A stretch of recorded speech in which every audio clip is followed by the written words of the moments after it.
Hey everybody, welcome to part 7 of my Blender tutorial videos. Just open up the saved file that we have. I'm going to talk a little bit about more to do with modeling. Some of the stuff you've already seen, but I'm going to talk a little bit more about it. So let's get rid of the monkey. Hit Shift C, Control period on the numpad, Shift A, and we'll add a cube. Now, just using middle mouse button to look around there, as you can see, just a regular cube. Now, I made a car or I started to make a car when I was talking about extruding. And the way that I did that is I selected a face, I hit E to extrude, Z to confine it to the x-axis, and then extruded along the x-axis, sorry, this was z-axis, and extruded along the x-axis again. And that was my basic start of a car. So then the next thing to do might be to do the wheel wells. So you would wonder, how would you do that? Would you get rid of a face and then try to rebuild it? So wouldn't it be nice to split this right in half? So we can do that by hitting Ctrl R. And what that does is gives it, I think they call it a ring cut. And you can choose where you want it by moving your mouse around. You can see the pink line. So let's say I choose to do it right here. Once I left click, I then have the option to put it wherever I like. So if I wanted the wheel wells to be around there, then that's where I would put it. Now I'd like a wheel well right here. So if I hit Ctrl R again, you can see I can place it wherever I want this one and then wherever I want that one. Now as you can see, I have all the pieces in place for my wheel wells. All I have to do, hold down Shift, select, and remove the faces. And voila. Now, you might want to go back and fill these in so that you don't see inside the mesh, but you get the idea. By using these loop cuts, you can add or create various things on the mesh quite easily. So let me just deselect this.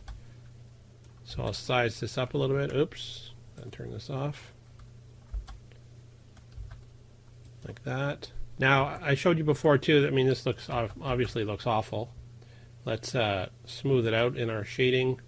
And then let's add the subdivision surface modifier. I talked a little bit about this. Essentially what it does is shows you what it would look like if you did a subsurface operation on it. So what that basically means is if I hit W right now and I say subdivide, what it just did was it divided everything, all of the faces by half or 4, or I don't know what it is specifically.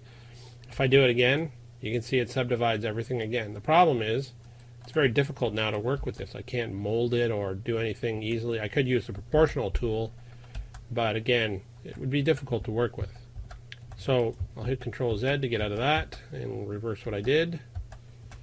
So by adding this modifier, you can see what it looks like when it's subdivided several times. Actually, we'll do the render at 3. We'll view at 3 for a second, but it's overkill. So even though I'm only seeing the original faces that I drew, which is hardly any, if you click the eye here, you can see, oops, you can see exactly what you started with. It's showing you what it would look like if you subdivided it 3 times. So of course, this comes in really handy for, trying to keep, you can work with the mesh, on, this is one vertex, and if I grab it and move it around, I can do all kinds of, I'll shut off proportional editing, I can do all kinds of stuff and kind of mold it and mesh it the way I like. So now I have this rounded top, and what if I wanted to make it a little more flat? Well, now we use a combination of the, so here's the edge cut again. I'll hit Ctrl R. I'll select here, and you can see the effect it has when I move up and down. If I size it out a little bit, now I have more of a flat top on my car. What if I wanted these edges to be a little better? Well, I could hit Ctrl R here, you see, and move it, do it again, move it out. Now the vehicle looks a little more like a vehicle, it's more rounded. Now let's just get rid of this. Hit C, Shift C, Control. I'll add a cube again. Let's add our subsurface modifier again, crank it up to 3. Select all and do smooth. So you can see we got a perfect ball here, even though it's just a cube. So I'm going to turn this on, and you can see there's really only 6 faces to it, but it's a perfect ball. Now if I shut this off, watch what happens when I do an edge cut. See, so you can, if I take this all the way down to the bottom, this is essentially flat now. If I do one, say, sideways, this is essentially flat. So I use this all the time to flatten out edges and to get things less rounded in spots.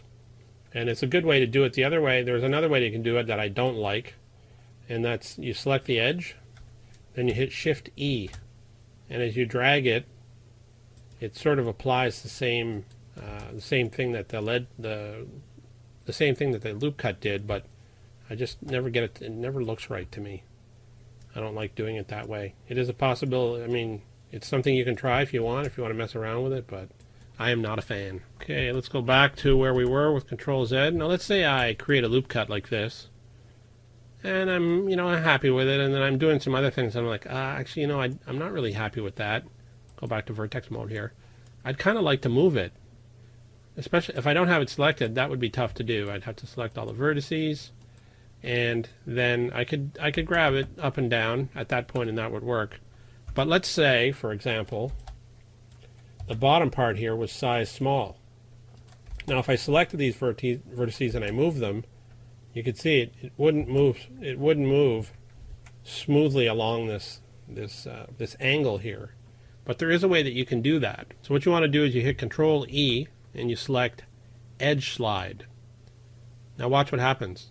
It'll slide it along the edges as opposed to straight up and down. Now this can come in really handy because I want to have this perfectly in the middle here. I'm not having to move it down the Z-axis and then try to guess and resize and see where I think, oh, is that the middle or whatever. By using the edge slide, you get that perfect, which is quite handy in a lot of situations. Now what if I don't like this edge loop?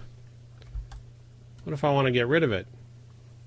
Well, when you hit X to delete something, it's right there, edge loop, all gone.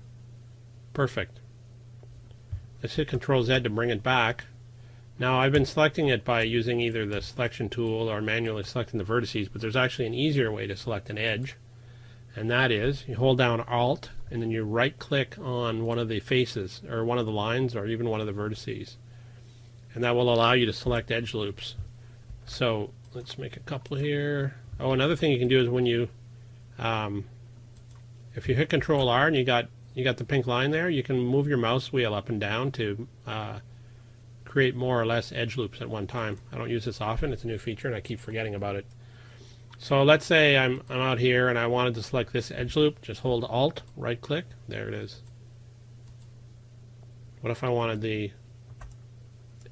this edge loop here, and so on and so forth. So you can select an edge loop, you can hit X to get rid of it, to remove it. Now when you